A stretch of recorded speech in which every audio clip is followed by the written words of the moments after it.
Ne vous êtes-vous jamais demandé comment faisions-nous pour donner un sens aux situations qu'on vit? Pour cela, nous y recueillons des signes qui conduisent à construire des interprétations de ce que nous vivons.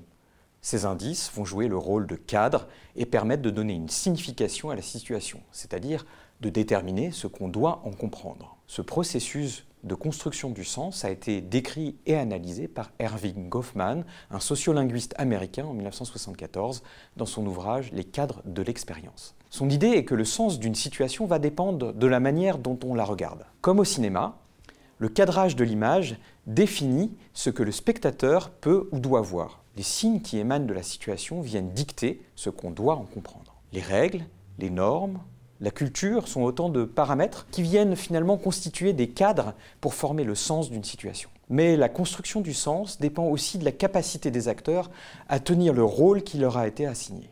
Si vous êtes médecin, on s'attend à ce que vous soyez là pour soigner les malades et pas pour les rendre plus mal.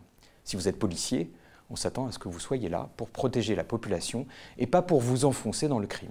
Comme au théâtre, les acteurs suivent une mise en scène qui va mettre à l'épreuve les cadres de la représentation de la situation. Lorsque ces cadres ne sont plus adaptés, les acteurs peuvent les remettre en cause et les faire évoluer ou les remplacer pour les mettre en cohérence avec leurs actions dans la situation.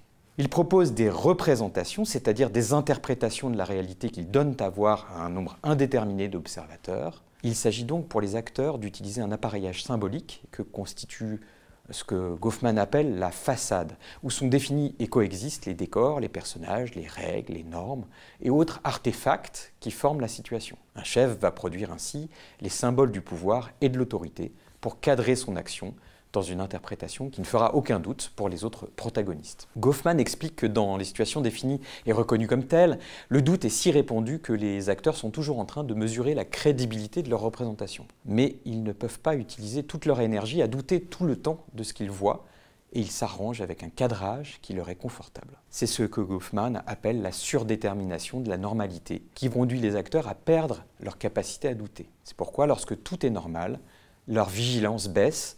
Et d'ailleurs, pour la petite histoire, Erving Goffman a fait cette découverte en allant étudier des bandes de jeunes aux États-Unis et a montré que les chefs de ces bandes pouvaient passer d'un cadrage à un autre lorsqu'il fait par exemple des blagues ou quand il veut réaffirmer son autorité. Vous l'aurez compris, pour faire sens des situations que nous vivons, nous faisons référence à des cadrages qu'on va pouvoir éprouver dans l'action et les adapter aux situations d'action collective.